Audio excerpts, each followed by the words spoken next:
Welcome to The Moon and to the Sun. This is a Harry Potter fan fiction that features George Weasley and Luna Lovegood. I, the reader, am also the author of this fan fiction, and this first chapter is called A Party. Oi! The light streamed in the bedroom, revealing crumpled paper, clothes, and bedding strewn about. Odd smells emanated from every corner like stale cheese and pizza. The yelling came from beneath the crumpled, unwashed bedding, where a tuft of red hair hovered just outside the edge of the blanket. George, get up. It's been weeks since anyone's seen you. Ginny sat gingerly on the bed, attempting to peel something sticky from the heel of her shoe. George hid deeper in the darkness of the blankets to shield himself from the piercing light, but allowed himself room to breathe and complain to Ginny. Who let you in here anyway? I was trying to sleep like a normal person. I wouldn't say normal. Anyways, your flatmate let me in because he's concerned about you too. Percy, George thought. Git, he said out loud. You don't mean me, do you, George? Percy was standing in the doorway. I mean, I was for a bit, but I am trying. Turning to Ginny, would you like a spot of tea? Sure, but quick. I have to run some errands for tonight. Turning back to the lump that was George, who still remained submerged. That's why I came by, George. We're having a back-to-term party at your loft with a few people. You have the best space, and you're close to King's Cross and Diagon Alley, and don't tell me. Mom's having kittens over the idea, especially after the last party. Am I right? George stuck his head out further, still shielding his eyes from the glare of light. Ginny was looking out the window. He knew they were thinking the same thing. Fred. Their mom hadn't recovered from Fred either. I didn't ask her, to be honest. He could see Ginny's profile, and a single tear slid down her cheek that she wiped quickly away. George slid back under to bury the weight of his own pain. He felt her nudge his foot. So, I'm not really asking. I just wanted to warn you. Percy's already begun preparation, so there's nothing you need to do. Besides, this will be good for business. She was smiling hopefully at the lump, but this time he didn't stir. She thought maybe there was a bit of a mumble, but she soon realized there was nothing more she could do. Ginny shut the door to George's room, but left the curtains wide open. When she shut the door, George could hear them talking together in the other room. The walls were paper thin. He overheard the first part of the conversation. What do you think? Is he ready? Percy asked. Honestly, I thought he'd be further along than this. I mean, we all lost Fred. I think about him every day. And it's not that I think he should be over it, but just a little more like George, you know? George continued to listen, but it sounded distant and muffled, which meant they moved closer to the kitchen. He peeked his head out now. The sun blinded him. This was the most productive he felt in a while as he got up and closed the curtain. Once closed, he resumed his position curled up in bed. A party, he thought. It's just like Ginny to interfere. In every other way he loved her for it, except when her care and concern were directed at him. Now it was just annoying. Annoying! He shouted to the room in general. Some time later, because he must have fallen asleep again, he heard the creak of his door swing open. George opened his eyes to see Percy's head floating midway up in the gap in the doorway. Did you lose somebody? George said as sort of a joke. Percy dropped something in his hand and disappeared again behind the door. A moment later it swung wide open. You scared me, George. I wanted to check in on you and... Percy looked around the room. I thought maybe I could help you get cleaned up. One of the most annoying things about his brother was his distinct penchant for cleanliness and orderliness. Percy and George were true opposites when it came to general house care and maintenance. Yet George had to admit that Percy was exactly the brother he needed right now. And so unlike the Percy he grew up with, too. George didn't have the energy to be difficult. The morning sparring match with his sister left him a bit drained. He felt that it was easiest just to do what he was told. He was no longer worried about the sun finally setting behind some clouds. What would you like me to do, Percy? He said, as he laid there staring up at the ceiling. If you get showered and dressed, then I'll start cleaning up your room.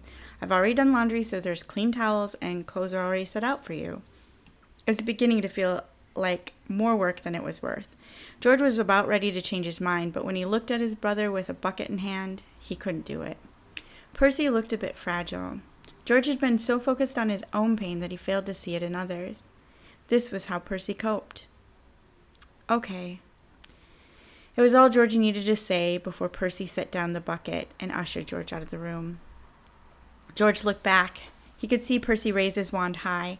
Items began flying about the room. George heard himself laugh when a piece of sausage pizza, well past the good-on-consumption date, started chasing Percy about the room. The laughter felt strange and freeing. By the time George finished getting ready, he felt marginally better. His hair didn't stick on end, and even the mirror gave a surprising, "Looks good, kid."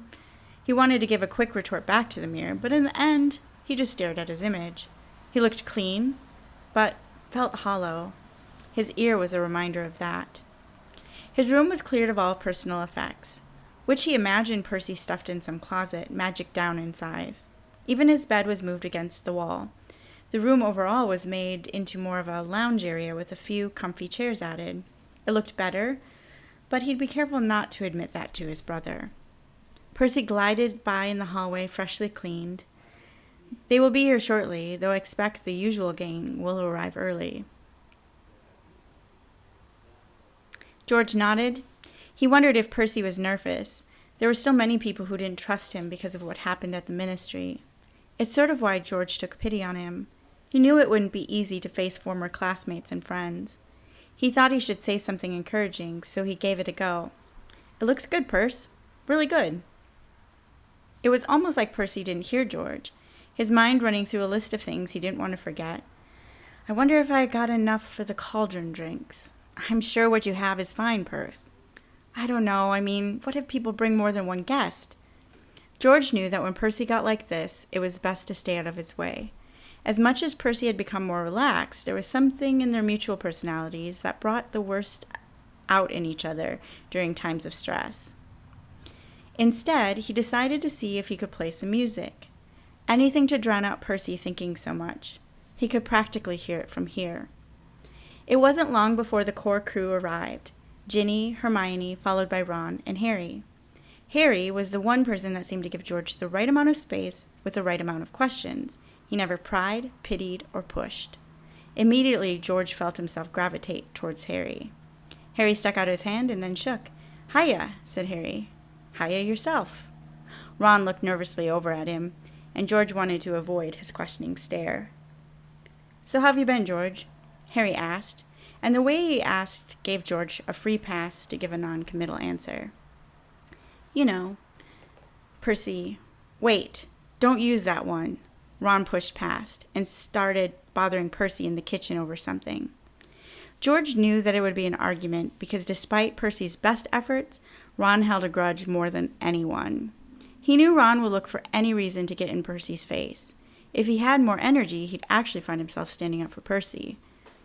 "Well, I think I'm going to get a drink. Percy made some cauldron drink that's supposed to be good," George said. As he walked in the opposite direction from the cauldron, Harry watched him but said nothing. Soon everyone was watching the fight between Percy and Ron boil over. No one saw George disappear down the hallway, except maybe Harry. He went to his room, but soon as he got there, he remembered the changes Percy put into place. The only other place he could think of for escape was the store downstairs, which he hadn't set foot in since, and the rooftop, which was only accessed by a metal ladder. He reached the rooftop and was surprised to find that Percy had decorated it with plants and fairy lights that twinkled. The music from downstairs carried up through the windows. George could see Diagon Alley beyond, and even a glimpse of London through the mist, which happened the higher up you were in a building. A cold wind picked up and set pain through George's ear. The pain was so intense that he doubled over, cupping his ear to shield it. It created a ringing that drowned out all other noises, that the only sound was the wind reverberating inside his mind. He crumpled and sat on the ground in a corner, still blocking himself from further wind damage. He rocked back and forth and hoped to distract from the pain, but it was relentless. He wasn't sure how long he'd been up here, but at some point sound returned.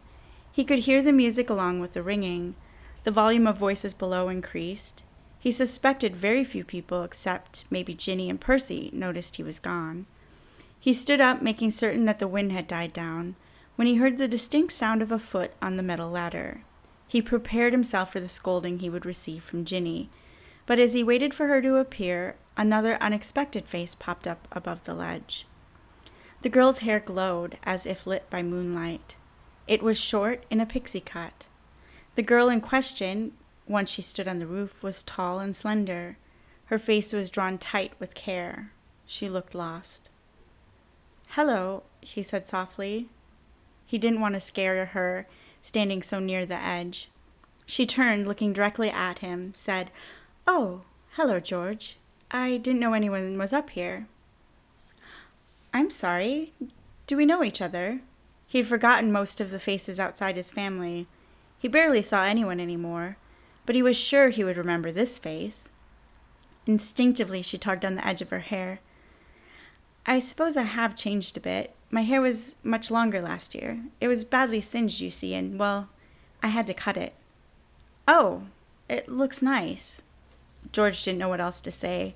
First, he was thrown into confusion by this interruption. His ear was still picking up weird sounds that he wasn't actually sure if he was hearing her properly.